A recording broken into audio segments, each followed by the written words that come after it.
Hey y'all, I'm Brooke Hoover, a Louisiana native, actor, writer, and comedian. I've lost 100 pounds through diet and exercise, or shall I say, lifestyle changes. My 20-year and counting health journey has taught me that just like taking a diet pill for weight loss, body positivity doesn't magically happen overnight. I'm working on regaining my self-esteem and rekindling my love affair with Cajun and Southern comfort food in a healthier way, all the while juggling eating as clean as I can, reestablishing myself in the entertainment industry, which, as we know, is historically fat-phobic, all the while showing my inner fat girl some love. That's fat with a PH. Pretty hot and tempting. Let me tell y'all a tale or two. Hey y'all, thank you for tuning in to this week's episode of Who's Dat Fat Girl. I want to preface it with this. The episode title is Jesus Take the Wheel. Well, while I am raised Christian and I do follow a lot of the Christian church calendar, I am more spiritual. I accept all religions or all non-religions. I accept everyone. So Who's Dat Fat Girl is non-denominational. We are secular, and I am in no means trying to convert anyone to Christianity here. You will see why if you jump into this episode with me, that we are calling this episode Jesus Take the Wheel. It is also a Carrie Underwood song for those of you Carrie Underwood fans out there.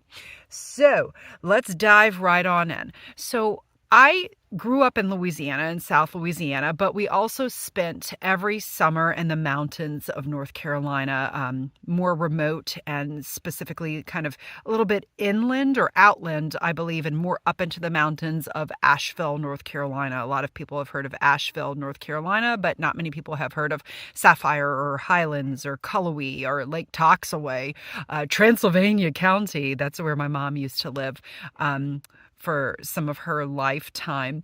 So those summer memories in North Carolina were very fond, very awesome. And one year I was in college and my best friend Lindsay came up to visit me, and we were looking for something fun to do. And this was back in the day when internet was still dial-up. And of course, in the if I could talk, in the mountains of North Carolina, the dial-up internet was even worse than your average dial-up.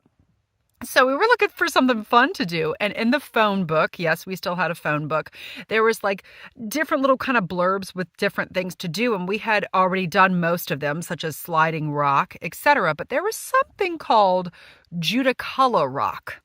And to read y'all a little bit of a description of what they have now, I don't have the phone book anymore, obviously, but this was the closest description I could find to what they listed in the phone book of like tourist attractions, fun things to do.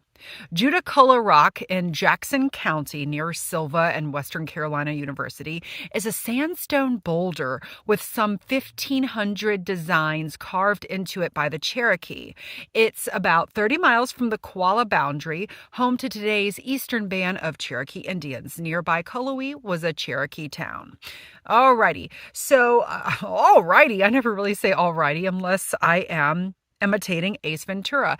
So Lindsay, my best friend, and I and our neighbor boy just up the hill from my mama, he was about maybe 12 or 13 years old, and he was totally hysterical. His name was Brian. And how was he funny? Like, don't just say he was hysterical. Describe to me, how was he hysterical? Not hysterical as in like, freaking out, but he was a funny guy. At the time, he had two broken arms. Yes, two broken arms, because he was a bad boy, as my mama would say. So the bad boy, Brian, our neighbor with his two broken arms, Lindsay and I, we load up into my 1995 white Ford Mustang and we drive the back roads of Transylvania County. They became dirt roads because we thought it would be the quickest way, and it was, to Judaculla Rock. So we we used MapQuest directions. We printed out MapQuest directions. Yes, that gives you an idea of the time period that this was. And we start driving. Okay. And so I'm expecting, and so is Lindsay, and I think so is Brian with his two broken arms, that this rock is going to be kind of on the edge of a mountain, right? Kind of like, if y'all watch Big Sky, well, spoiler alert, one of the guys falls off the mountain in season 3, and Reba McEntire's season. I love Big Sky, but I expected it to be kind of like Big Sky Fabulous, or North Carolina Sky Fabulous. The North Carolina mountains are not clearly as big as they have in Montana. But so we start driving, and instead of climbing the mountain, and instead of escalating in the Mustang, we're like de-escalating. There's no mountains around. We're in a cow field, y'all. And it starts raining and it's getting muddy. And we're like, where's this Judaculla Rock? I'm expecting to end up like on the edge of the earth, and Judaculla Rock is going to be carved into the side of a mountain. Nope. We look on MapQuest and we see a little sign that says Judaculla Rock this way. And we keep driving into the middle of like the cow field.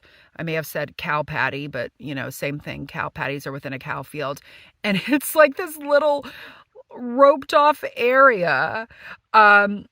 If they had said this, they said this in Wikipedia, but they didn't say this in the phone book. It's 0.85 acres. It's not big at all. 0.85 acres is minuscule compared to what we were expecting.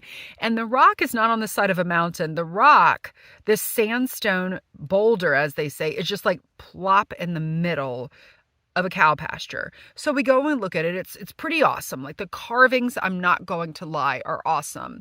But it starts raining, so the carvings are filling up with water, and like we're getting muddy. And so I'm like, guys, let's head back into the car. Let's get out of here. It's getting muddy. So we get into the Mustang, and as Mustangs are, if you've ever had a sports car, they're not very practical for the North Carolina mountains. My wheels are spinning. The Mustang wheels are spinning. We're not moving. We're not going anywhere. I'm trying to reverse to get out of kind of like the parking area. We cannot move. Brian, our only manly man, and Lindsay and I are very like independent women. We are trying our best to put our thinking caps on to figure out a way to get the Mustang out. And really the only option we have, we can't reverse out of the spot that we're in to properly exit. The only option we have is to go forward. Okay. But if we go forward, we're going to hit this big old gate that belongs to somebody who I think owns the cows. Like now Judaculla Rock, I believe, belongs to Jackson County. But at the time, I think it was on somebody's belonged to somebody's property. So the only way to get out is to bust through the gate. So we're like, okay, let's go. Just open this gate. The gate has a lock on it. The gate is locked. And again, it's a Ford Mustang. It's not like a Range Rover Defender or something gigantic like a Hummer. I don't have a large vehicle to bust through this gate. There's a lock. And Brian, our bad boy neighbor, he's like, well, we could always pick the gate. We could just pick the lock. I'm like, pick the lock with what? Start looking, everyone. And all we can find is sticks. All we can find is sticks and stones. They'll just break your bones, but they won't pick the lock that you need to get open. And I'm like, y'all, wait a second. I started digging in the console of my Ford Mustang, and I'm showing it for my YouTube friends, but I'll describe it for my podcast friends. I'm sorry I let out a tiny burp because I got very excited. It's a Jesus safety pin. It says Jesus with a heart around it, and it's a big old Jesus safety pin that my mama must have had in the Mustang before she gave me the Mustang. So Brian, being that he's a bad boy, he pulls apart I don't want to break the safety pin. I've had it for decades now. He kind of pulls apart the safety pin. It's still pulled apart. And he goes up to the gate with his 2 broken arms. His fingers can still work. And he picks the lock. Nobody's around. We are afraid. We're like in shotgun land. Y'all, we are in like redneck of redneck land. And, I don't say this offensively because it's just, I'm sorry, it's just the truth. And my friend Brian, our neighbor, he would be the first to admit that he's a redneck. So he's like, don't worry, girls, we're in my neck of the woods. I'm a redneck. So this smart boy picks the lock, opens the lock, and we're just waiting for somebody to come out with their hound dogs and their shotguns. Nobody comes, and we just push that Mustang forward and we speed out of there. We don't lock the lock back, nothing. We just keep on going. And so y'all, Of course, this is going to have a moral to the story. The moral to the story is this. If your wheels keep on spinning, if you're trying and trying and trying so hard for something and it's just not working, why do we keep doing the same thing over and over? Why do we keep doing something that's not helping us, that's not getting us forward? Sometimes it's better to not do anything at all. Sometimes it's better to take a leap of faith. Whether that is the faith you believe in, even if that faith you believe in is your higher self, whatever that is, sometimes you just have to think out of the box and let Jesus take the wheel.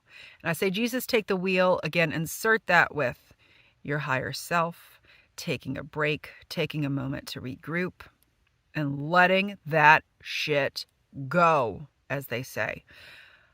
I need to practice what I preach. Again, I'm not trying to preach, right? I'm not trying to put anybody off here, but it's an expression, right? I'm practicing what I'm preaching.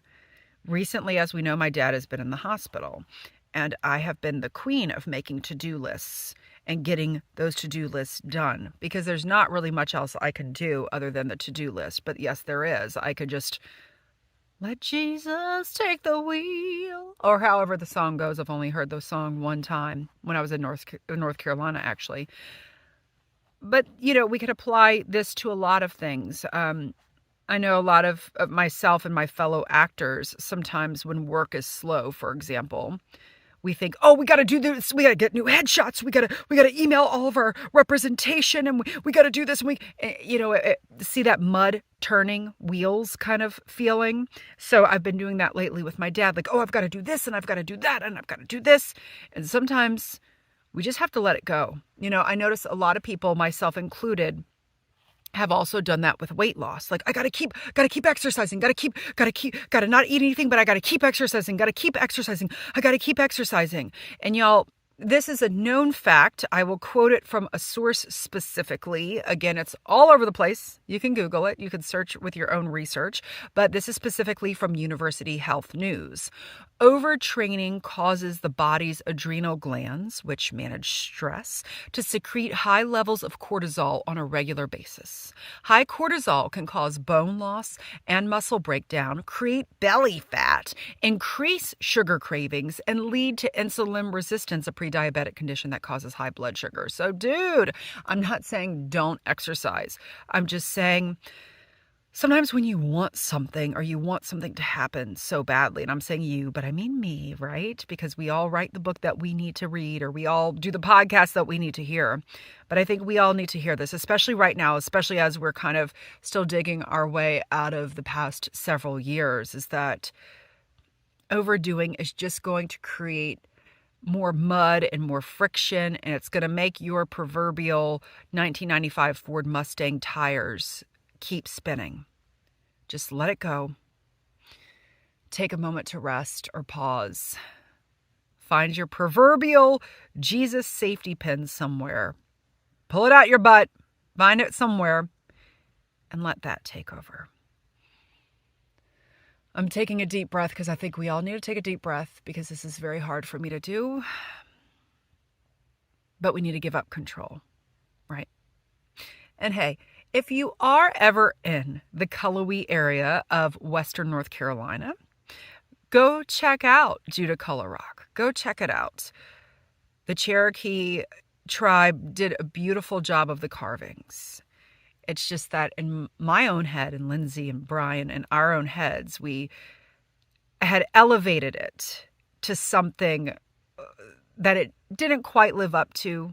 But at the end of the day, it did live up to something, because it taught me a very important lesson. Thanks so much for listening, y'all. It is my hope to inspire, uplift, and entertain you with this Who's Dat Fat Girl podcast. So, if you're hungry for more, you can book me to speak or perform my solo show that inspired this podcast, Fat Girl Costumes, written by yours truly and directed by Brian Lady at your virtual or in-person event. Please visit brookehoover.com/fluffybuttproductions or email me at contactbrookhoover@gmail.com for more info. And let's follow each other on Instagram. I'm at Brooke Hoover, and the O's in my name are not the letter O, they're zeros. Not because I want to be a size 0, but because I guess I'm just so clever with my late 90s Yahoo self. And if you like this podcast, which I really hope you do, please give me a 5-star rating and write a review on Apple Podcasts. And most importantly, share this with your friends, family, and other people you may know who are as fat as we are. That's fat with a PH.